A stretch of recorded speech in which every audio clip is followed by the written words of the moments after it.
And just focus on the physical sensation here. Okay, so let's try that. 3, 2, 1. Let's close our eyes. And focus on what it feels like as the air enters your nose and exits. Enters, exits. It's not pranayama. I'm not asking you to control your breath. Nothing like that. Breathe as you were breathing up until a second ago.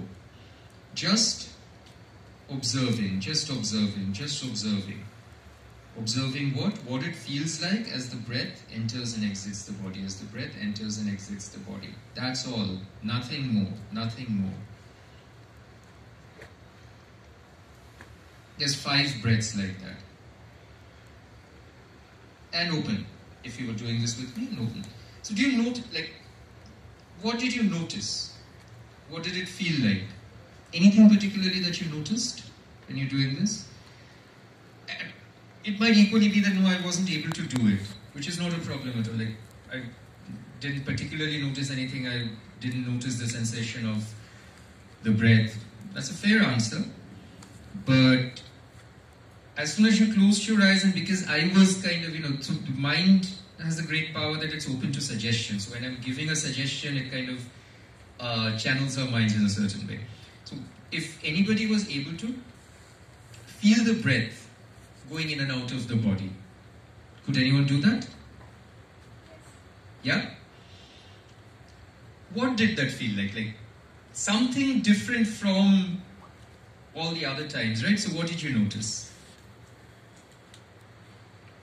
How would you be able to describe it in words? Like, what did you just experience? You can try it again, even without closing your eyes. All you need to do is just, again, even with your eyes open, focus on air entering, air exiting, air entering, air exiting, air entering, air exiting. That's all. I just noticed that this is a special thing. This is not that one which is I am doing for the entire life. This is You're suddenly aware of it. So what is special about it? Nothing is different here. Maybe because you're aware, so it may be a little more even and regular. That's all, right? So the difference is in the awareness. That is what you're saying special. Why it feels special, what is different, is the awareness of the breath. The breath is not different. It, as you said, it is there. You've been doing it, as I said, much before you were born even, and you'll continue to do it till literally the last moment in your life. What is different is the awareness. Yeah? We've experienced similar things in life, all of us. If you've in school or even now, if you've been engaged in any kind of sport, athletic ability, activity, etc., you have experienced it. There are moments of heightened awareness in life. Like if you're playing cricket, not at any particularly high level or something, just para cricket, gully cricket, whatever, but you're batting and the bowler's coming at you. In that moment, whatever your cricketing abilities, but in that moment you're purely focused on the bowler coming at you. Everything else kind of disappears just for that 1 or 2 seconds, right? Or you play badminton, so whether you're serving or you're receiving, playing TT, in that moment, that is all you're aware of. Nothing changes in the environment. You're playing cricket in a field, whatever was going on, there's a car going there, blah, blah, nothing changes. What changes is inside of us.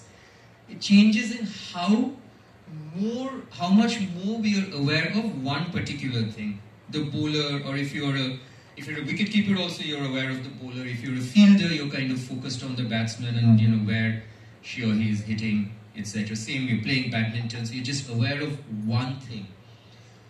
Heightened state of awareness, that's it. So yes, it accesses a different level of focus in our brains. Literally, biologically, that is like accessing a different layer of our brains.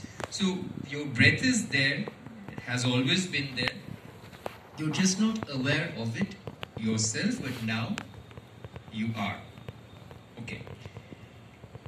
We can start from there. This is just an introduction, so there's like no end to how deep we can go into this, but that can be a starting point. it still might feel very pointless. Like, okay, so fine, I'm aware of the breath just for a few seconds. Where does it take me? This is where it takes you.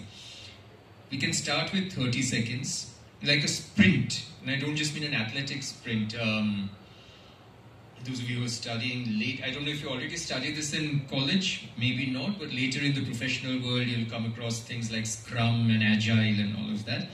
You'll come across this idea of a sprint, which is simply put like, a particular task, so a whole team gets together and kind of executes that task in a very dedicated way, in a very short span of time. Very simplified definition, but yeah. So 30 seconds is like a little sprint. For 30 seconds, you're only focusing on the breath and nothing else. You keep doing that. And then your ability to do that increases to 1 minute and then 2 minutes. Actually, you can already start from 2 minutes. I just wanted to make it even easier. Then 5 minutes, 10, 15, 20. Why is this important? Because here, you're learning how to push away distractions, push away things